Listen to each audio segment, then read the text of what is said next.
So tell me, what's your story? So tell me, what's your story? We have voices in our minds.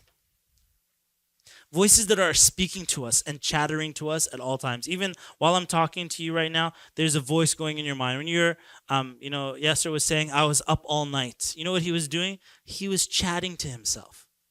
And as, our day goes by, we just talk to ourselves in our minds. Some talk more, some talk less. And I would guess if you're studying this, a lot of you are the heavy talkers in your brains.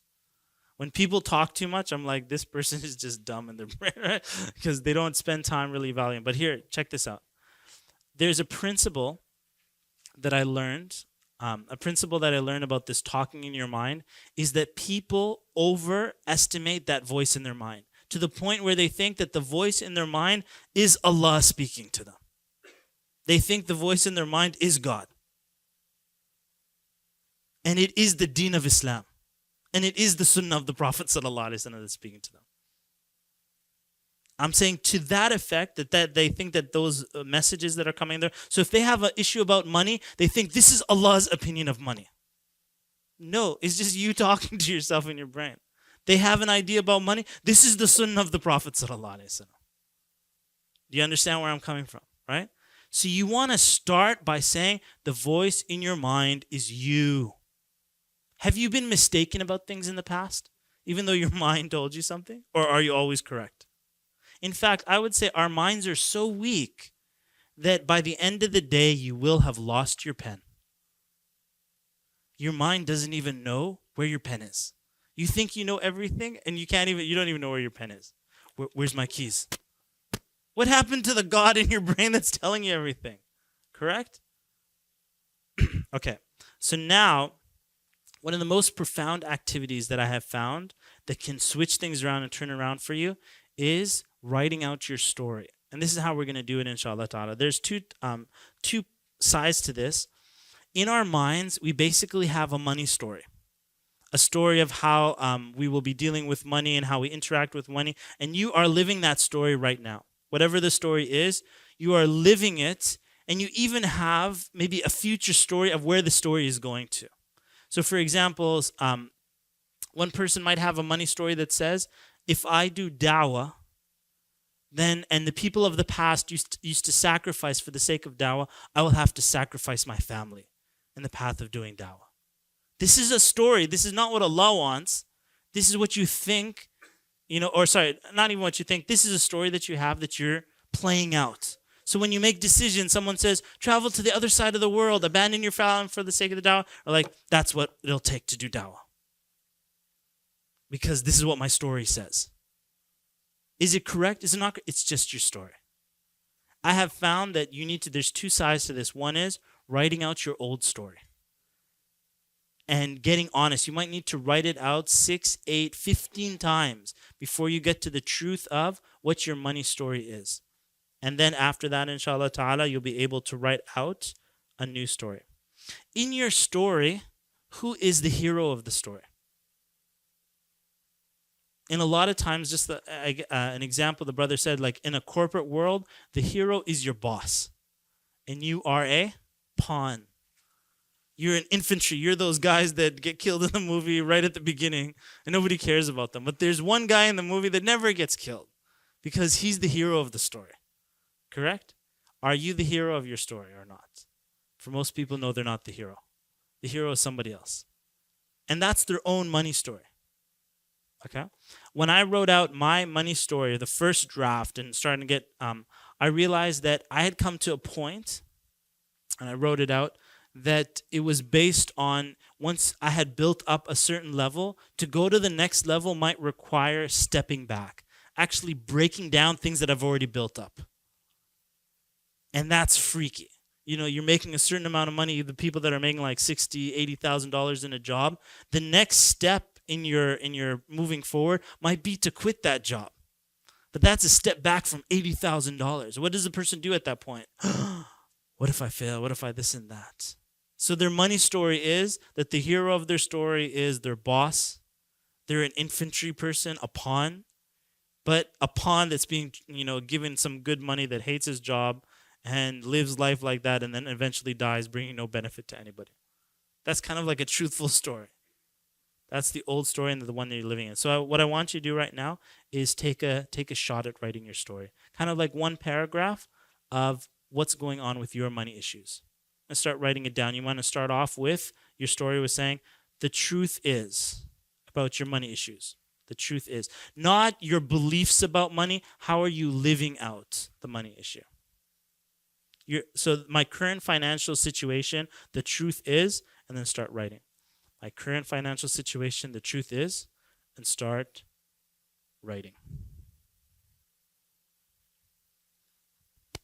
And if you get done, write version 2, like another draft of it. Because the first one is just to get out the lies, the fakeness.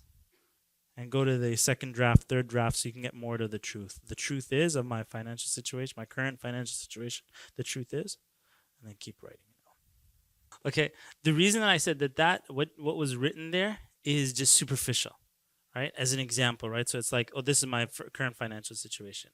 The reality is, what's the truth? The truth is, right? And then you start going down deeper. And the deeper you go might be, for example, I'll give you some examples of I wrote when I got like 10 drafts down, something like that I'll play small and not succeed so that people won't criticize me. Right? So, for example, someone might say something ignorant, someone might do something, and I'll be like, you know what? I'll just not do anything so that I won't get the criticisms of the people. So the financial situation stunted because of that. Another thing with my financial situation is showing off money that I didn't necessarily have. The example that I gave you, the stock market, was my example. That's why I know it. Someone saying, you know what, I just made $3,000 on this stock. I know what my full portfolio is, and it's in a minus. And I know that if someone tells me that, I know that they're bluffing.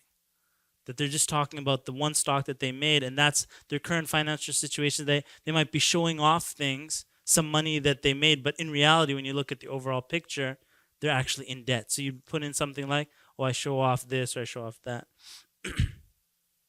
And I gave you a glimpse of, having the $5,000 in the bank account. The reality is, the truth is that your iman isn't high enough to be able to handle a lot of money. And so I would sabotage the money in order to be consistent with my low iman lifestyle. Because if I'm not going to be like a righteous person, all this money is going to throw me. Even the imam with the car, did you see how so many of us, even though we're here to Millionaire events and stuff like that, we still assume bad things about him. And so him having the car, he will have to face the bad assumptions of so many people. So his iman has to be at the point where the people's opinion doesn't matter. So forth. So who got something juicy? Something juicy that we can bite our teeth into and say, like, this is juicy. Someone that was crying while they're writing. Crying, yes. Okay, yeah, exactly. So you choose your life. Here's another thing about this story is this story your story? Or is it somebody else's? A lot of people in their education, the IT people, the accounting people, all these, your story is your parents' story. It's not yours. You didn't choose that. For a lot of people, they basically are like, what did your parents want? So your story is, my dad wants me to do such and such, or my mom wants me to do such and such. And I'm playing out the story. I know one brother, he was like studying some degree, and I told him, this degree has nothing to do with the business you want to start. And he's like, I know, but for the parents. How many times have you heard that? Anybody here in like that situation? So your story is, the truth is, I'm playing out my parents' story. They gave me the script. And what they said in the script would be that I would take out a riba loan for my student education, even though I didn't want to. Or I didn't know about it before, but now I kind of felt uneasy about it, but now I'm involved in it, and now I'm in debt. Right? So now you're getting now into the deeper. So this is an activity as we move along in the event. You might want to... I would do this on my BlackBerry, is open up the notes section and just keep typing up drafts. I'm sitting on sitting somewhere in an airport, whatnot, open up my BlackBerry before I go to sleep and write up a new draft and a new draft and a new draft. Do it like 10 drafts until you've squeezed your brain to get to the truth out. And inshallah ta'ala, the other side of this is your new story is a story that you can write. And it's free to write it. and you can write out your story. So an example, again, someone might say, the issue of abandoning family for the da'wah. And I bring up this issue because, it's an issue pertinent to me.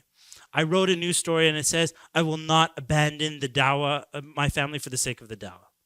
And I don't even think that's what Allah subhanahu wa ta'ala wants. I don't know how I'm going to do it. Still want to do the da'wah, want to move forward. And I just pray to Allah subhanahu wa ta'ala. And by the way, you don't have to figure out how to do it before you write it down. Just write it down. This is what you want. And then keep your heart and mind open for opportunities where you can fulfill this. And I found, something started off, and you've seen a lot of these recently, is these ilminars and power webinars and things like that. Things happening online. Do you know where I do those events? In my house. With my daughter running into the room and like, Baba, I just have to get this thing, right? And just running outside. And I said, subhanAllah, I made dua to Allah, I wanted this to be my story. That a person who did not abandon family for the sake of the da'wah. And Allah subhanahu wa ta'ala opened a door that is more successful. If you have like a regular halaqah, you might have 10, 20 people. When we're online, we have like upwards of 800 people online. And the da'wah benefits even with you having these new strategies, inshallah ta'ala. So write out your old story and start writing out your new story. But I think your new story, as we get along and move further into this seminar, inshallah ta'ala, you'll have more specific strategies and more ideas of where your new story and where you want to take it, inshallah ta'ala.